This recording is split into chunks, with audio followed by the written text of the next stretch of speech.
Let me tell you guys the key to spiritual growth, to spiritual enlightenment, because I don't want anybody to be confused. I believe in God. I love God. The thing is, I know exactly who God is. Everything that's in the Bible was meant for you to be processing it internally versus externally. This is where the disconnect comes.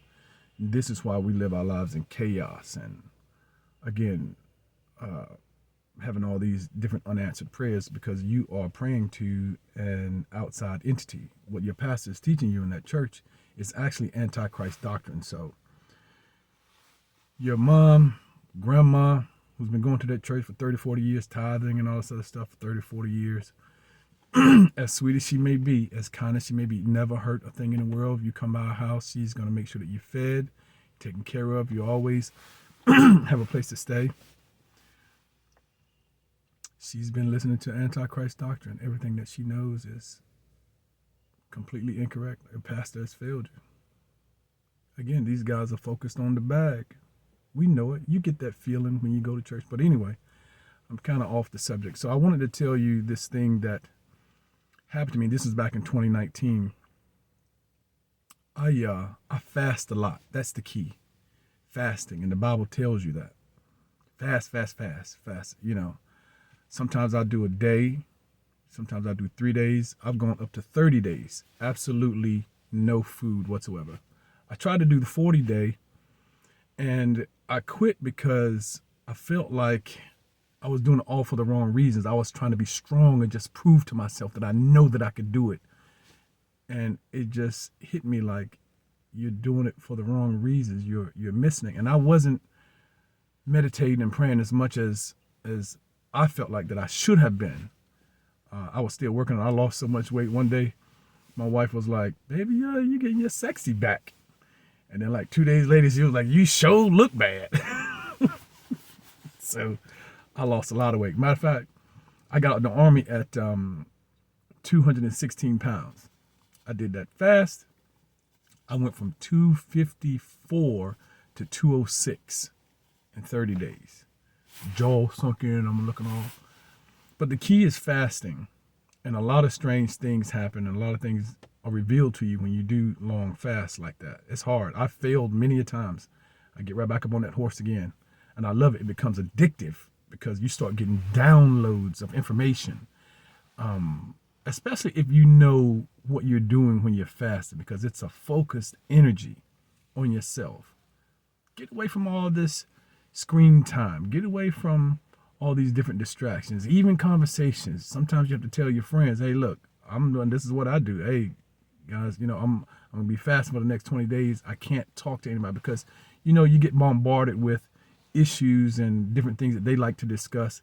And as long, and as much as I love to talk to them about it, it's a distraction to me and what I have going on and what I'm trying to do for myself. I have to tune in to me. So this is the point I'm trying to make. But nevertheless, so back to the story. So I did this 30-day fast, and after I just quit that night. And after that fast, about 2 weeks later, I got visitors, and it was 3 men. They walked through the wall and were standing in my bedroom. Every now and then I'll fall asleep on this chase that we have in the bedroom. I do a lot of my meditations and stuff like that there. And they walked in through the room, and I'm telling you, I'm looking at them just as clearly and as plain as I'm looking into this camera screen right now. And I was scared to death. So they're standing there, and the one in the middle, and I know what you're going to think as soon as I say this. But anyway, so they're standing and had on like animal skin, animal hide, fur, and the one in the center had like a ram's head, right? It had the horns, and they were going back. And what's in my mind is, I'm like, boy, as long as you don't touch me, we good. Just don't touch me. And I am scared to death. And so the one in the center, he starts walking towards me, and I'm grabbing the blanket that I'm wrapped up in, I'm grabbing the blanket, I'm putting up to my chest because I'm like, oh. And then he gets right down there where my feet are, and my legs were crossed. And he slapped my feet so hard, my foot so hard. It didn't hurt, but what I'm saying is he slapped it hard enough to uncross my leg. My leg just, flew apart. It uncrossed. And so now at this point, I'm like, shit, right? I'm just laying, I'm holding my blanket. I got my blanket up in my chest. This dude walks up to me, as I'm holding my blanket, he puts his hand on top of both of my hands and pushes down, not hard, but he pushes down in my chest and leans into me, and he breathes into me. And I could actually see his breath going into me. He stood straight up. He walked back between the other two guys, went back into the wall, and just left. He came back the next night, but this time he comes by himself. And as I'm laying there on the same chase, now there's no fear in me. I'm not afraid at all. He comes up to me and he grabs both of my feet. He takes a knee, he put both of my feet across his knee, and he just starts massaging my feet for at least a full 2 or 3 minutes, just massaging my feet. And I said, could I see your face? But I'm speaking to him telepathically. And he's answering me telepathically. And he says, no, you're not ready for that yet. I said, can you tell me your name? He said, no, you're not ready for that yet. So fasting is a very important part of your spiritual walk. I don't know if something like this will happen to anybody who fasted that long. But since then, I haven't been able to fast over, I want to say the longest fast that I've gone on since then was like 21 days. Yeah, 21 days. And then I just started dropping because once I hit that 30-day point, it's like something broke loose in me or something. I know something drastically changed in me. And I know that there's a scripture in the Bible. I should have found that before I made this video, but there's a scripture in the Bible where Jesus takes 3 of his disciples and goes up to Galilee. But Galilee means the mountain. And so the three disciples, those are 3 different chakra centers that's represented in your body. Your 12 disciples is nothing more than your 12 chakras, 12 main chakras, 7 inner, 5 outer. And so he took the 3 disciples and went up the mountain, meaning he basically meditated, and it said that he was talking to Elias and Moses. And when his disciples said, hey, let's make him a temple there.